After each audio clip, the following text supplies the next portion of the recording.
Welcome to Women Awakening. I'm Cynthia James, and this network is about changing lives one woman at a time. Welcome to Women Awakening. We're changing lives one woman at a time. In fact, we're changing the world one woman at a time. So grateful that you're here today. So grateful that our guest today is our love expert, Arielle Ford. She's an author, a speaker, a teacher, and a guide to find true, lasting, powerful love. Welcome. Hey, Cynthia, how are you? I'm great. It's good to see you. Look great. You too. So today, we're going to talk about spiritual women and their challenges in relationships. And first of all, I just want you to talk about that because I want to talk about when my clients come to me and some of the challenges that they talk about. So what do you think are our challenges as spiritual women? Well, there's several. So the first one is spiritual women, at least the ones I come in contact with, tend to be in the category of HSP, highly sensitive people. Mm-hmm. So they're not only deeply in touch with their own feelings, they're empaths and they're feeling everybody else's feelings. And they make their choices and decisions about life based on their feelings, which isn't practical and isn't logical. And on top of that, most of them that I come in contact with believe that they're deeply intuitive, which they may be in some areas of their life. But when it comes to men, I'm just going to say it plain, they totally suck when it comes to being intuitive about men. So they have this belief that they'll walk into a room, they'll scan the room, and they'll decide in 20 seconds that their soulmate is not in the room, based on nothing, based on their feelings. Or they'll go on a date with somebody and decide within 5 minutes, oh, no way, he's definitely not the one, and they check out. So they're constantly missing opportunities to deeply connect with a very cool, competent, conscious man, because their definition of a spiritual man has nothing to do with men and spirituality, because women practice spirituality differently than men do. You know, that's part one of it, and then we can dive in. And part two is a lot of the spiritual women I know, this is what a typical day might look like for them. So they wake up and they do their first meditation of the day. They go into the kitchen and make their non-GMO organic green drink.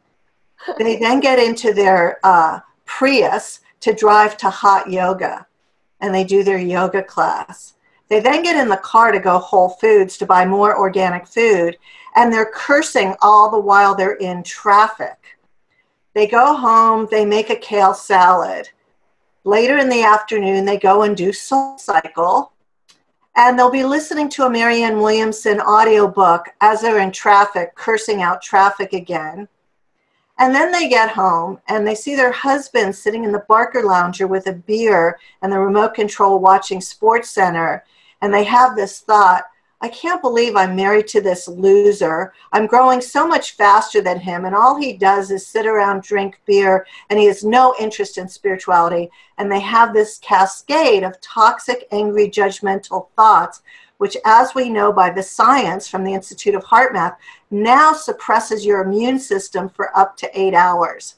So they've spent all this time and energy and money doing what they think are spiritual things, and they've just wiped them out because they're so judgmental.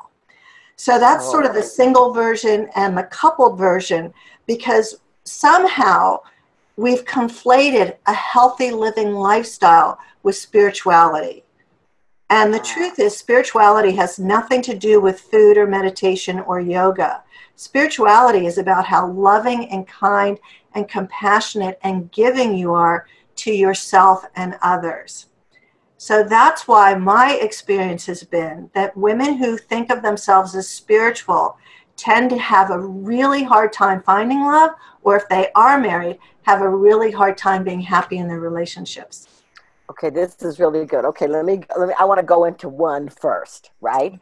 Because a lot of the people that are my clients are, CEOs or people that are running businesses or whatever, and so they've got the business thing, but their concept of being in a spiritual relationship, it does have the intuition, it does have um, their feelings, but it also has to do with having decided what a spiritual man looks like and how they act and how they respond.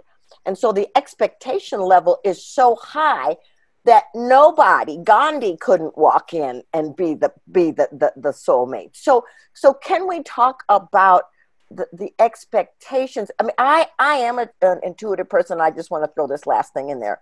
I didn't always listen to my intuition when it was telling me don't stay in relationships. And my intuition told me when Carl came along that there was something special here, but he wasn't exactly my list, right? I understand. Brian was not my type either. Right. So where's the balance between your intuitive knowing and having unrealistic expectations? Well, there's a couple of things. So let's define what it is spiritual women really want when they say they want a spiritual man. So Right. most of them want a man who's doing what they're doing, meditating, doing yoga, sitting in church, listening to the choir with them, blah, blah, blah. The truth is, what their soul most needs is a conscious man. A conscious man is one who lives his life on purpose. He may have never gone to yoga, may never do yoga, may not meditate, but he's probably, volunteering to coach little league or driving your mother, your sister to the doctor's appointment and acting in a good conscious way. Now, because so many spiritual women put such a high value on meditation and yoga, thinking that that is how they would know that they were with the right guy, I want to just say two words to you. And those two words are Russell Simmons. And for the two people out there who don't know who Russell Simmons is, he's probably one of the wealthiest black men in the world. He's written multiple books on meditation and yoga. He is a star in the yoga world. And he's also facing multiple counts of rape right now. So just because a man is meditating and doing yoga is absolutely zero indication of whether or not he's a conscious man.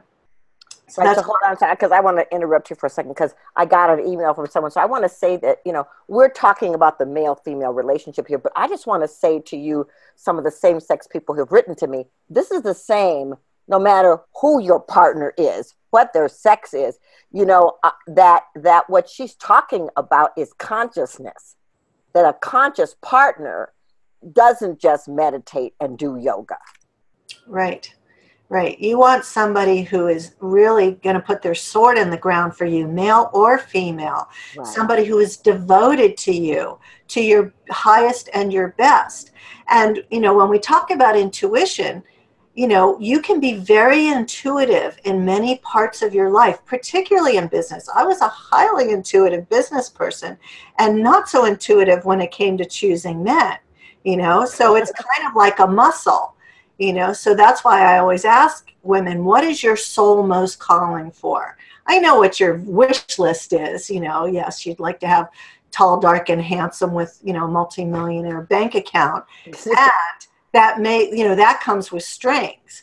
If you really want a conscious man, you need to know, what does that look like and feel like? And if you're a busy, successful woman, chances are your attention is not there. Your attention is on growing your business. Why do we like to have our attention there? Because it's instant gratification. We know we're good at something and we're getting constant feedback about how good we are. We know we're not so good at relationships, so we don't spend a lot of time there. But the reason why you want to sort of shift that is because, once you're in the right relationship and you have that level of emotional security, safety, and connection, you won't have to work as hard. Right. I know that sounds crazy and counterintuitive, but the more love you have in your life, the more you trust the universe and know that you're safe, the easier it is for the universe to gift you with all the abundance that's already yours. Right. I love that. So, okay, I want to go to two now, the negative thinking, because I want to piggyback on what you just said about being safe.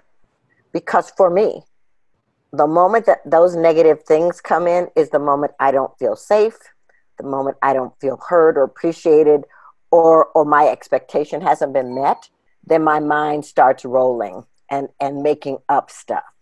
So can we just talk about that? Because negative thought breeds negative experience. Right, yeah, which is why I love Don Miguel Ruiz's The Four Agreements. My Mm, favorite one is never make assumptions. So mm, we hear our partner say something, and then a button gets pushed, and we assume they meant X when they really didn't mean that at all. When all we had to do is, oh, honey, I just heard you say ABC. Did you mean XYZ?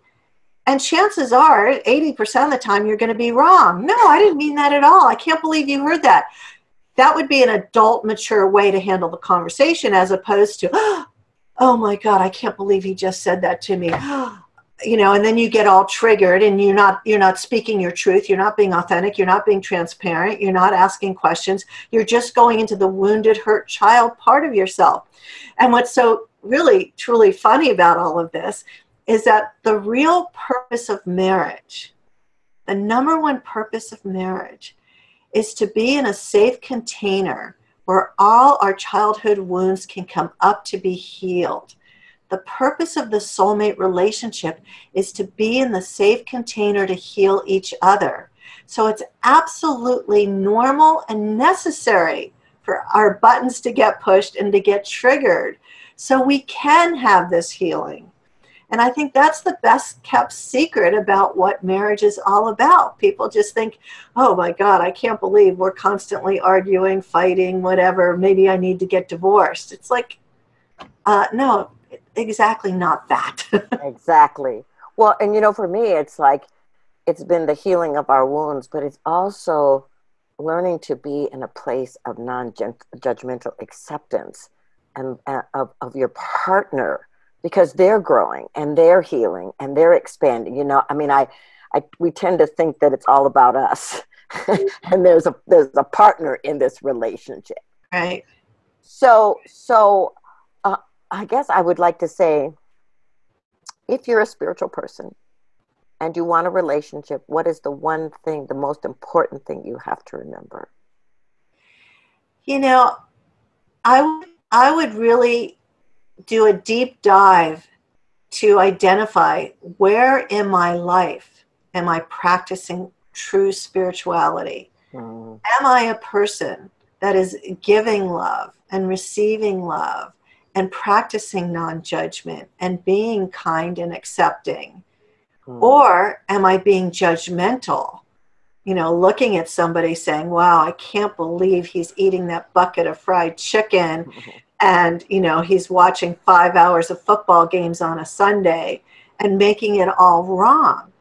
Because all of us really have one basic need, and that is to be loved and accepted for exactly who we are. Nobody wants to be judged. Right. We just want to be loved and accepted, warts and all. So if you're going to call yourself a spiritual person, then let's get real. Are you really practicing that level of spirituality with yourself and others?